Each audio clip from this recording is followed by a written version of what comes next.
এটা কোনো শিরকি কথা না। এটা হলো মুরিদ জগতের সাধনার মধ্যে তার শায়েখের রাবেতায় কল্প যদি সে আনতে না পারে, তার বর্জক, তার খেয়াল, তার নিরিখ, এটা যদি সে ধ্যানটা যদি সে না আনে, পীর তো আল্লাহ না, পীর তো খোদা না, পীর তো নবী না, পীর তো রাসূল না, কিছু না, তিনি হলেন ওয়াসিলা। তো শাহ ওলিউল্লাহ মুহাদ্দিস দেহলভী রাহমাতুল্লাহ আলাইহি তার আল কাউলুল জামিলের মধ্যে তিনি রাবেতায়ে কলব ওয়া রুকনুল আযম, রাবেতায়ে কলব হবে না আপনার তাসাব্বুর সারা আপনার, কিন্তু এই তাসাব্বুর যে জিনিসটা, তাসাব্বুরের শায়েখ রাবেতায়ে কলবটা কখনোই কোনো নামাজের মধ্যে, জিকিরের মধ্যে কখনোই করা যাবে না, শেখ হবে। আপনি যদি নামাজের মধ্যে 30-40 বাদ দেন, গোটা বিশ্ব পৃথিবী যদি এক পাল্লায় দেওয়া হয় আর একজন সাহাবীকে যদি আরেক পাল্লায় দেওয়া হয়, ওই সাহাবীর পাল্লাই ভারী হয়ে যাবে। জোরে কোন সুবহানাল্লাহ।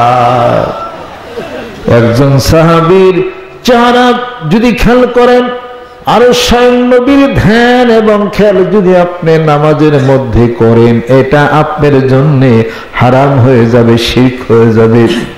আল্লাহ নবী তো মানুষ ছিলেন, আল্লাহ পাক মানুষদেরকে এই ধারণা দিয়া নিজে ঘোষণা করেন নাই, হুকুম করেছেন তার নবীকে, তার রাসূলকে, ও নবী বন্ধু আপনি নিজেই বলে দিন, কুল ইন্নামা আনা বাশারুম মিসলুকুম ইউহা ইলাইয়া।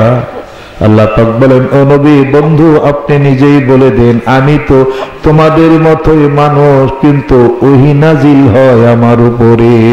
জোরে কোন সুবহানাল্লাহ। এই কথা আল্লাহ পাক তার নবীকে, তার রাসূলকে দিয়েই বলাইয়া দিছেন, যেহেতু কোনো মানুষ আমার রাসূলকে, আমার নবীকে আল্লাহ বা খুদা যেন বানায়া না নেয়। লাউ তাকাওয়ালা আলাইনা বাযাল আকাওবিলি লাখাযনাহু বিল ইয়ামিনি সুম্মা লাকাতানাহু বিল ওয়াতিন।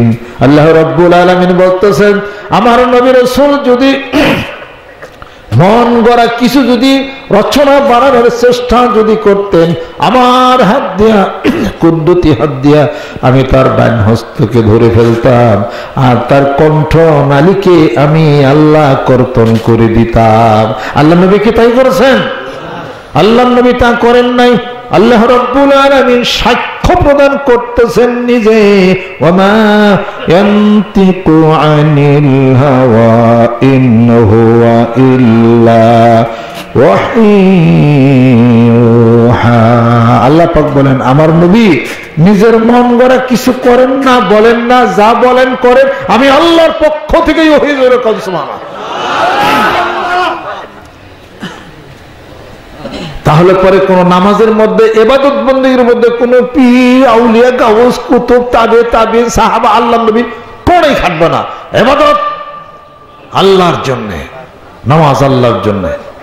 ওই ইবাদত বন্দেগীর মধ্যে আল্লাহ বলেন, আমার কাছে আসতে যদি চাও, আমাকে পাইতে যদি চাও, শর্ত হলো দুইটা।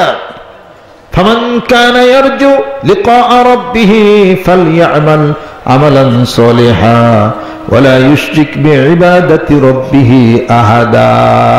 আমার কাছে আসবে, আমার মোলাকাতের আশা করো, আমলে সলেহা করো। আমলে সলেহা দুটো জিনিসের নাম, ইত্তাকুল্লাহ, হুব্বে রাসূল। আল্লাহর ভয় আর রাসূলের মহব্বত, দুইটা মিলাই হলো আমলে সলেহা। আর ওয়ালা ইউশরিক বিইবাদাতি রাব্বিহি আহাদা, আর ইবাদত বন্দেগীর মধ্যে, আমার ইবাদত বন্দেগীর মধ্যে কোন মানুষকে সম্পৃক্ত করবে না, শিরক করবে না। জোরে কোন সুবহানাল্লাহ। জিকিরের মধ্যে আবার দেন খেল কিসে? জিকির করার আগে অবসর সময় দেন করালাম। জিকির যখন করব, নামাজ যখন করব, কোন পীর, কোন মানুষ, অন্য কেউ কায়া, ছায়া, ধ্যান খেল সব হারাম, শিরক হয়ে যাবে। কিসের ধ্যান করতে হবে? আনতা আবুদাল্লাহ কাআন্নাকা তারাহু ফাইন লাম তাকুন তারাহু ফাইন্নাহু ইয়ারাক। জোরে কোন সুবহানাল্লাহ। জিকির যখন আরম্ভ করবেন, ইবাদত বন্দেগী আরম্ভ করবেন, এই নিয়তে এইভাবে যে যেন আপনি আল্লাহরে দেখেই সিজদা দেন, যেন আল্লাহরে দেখেই জিকির করেন। যদি তা না হয়, ফাইন লাম তাকুন তারাহু ফাইন্নাহু ইয়ারাক, তাহলে পরে তাহলে বসুন, যদি তা না হয় তাহলে আল্লাহ আপনারে দেখেন। যেরকম সুবহানাল্লাহ।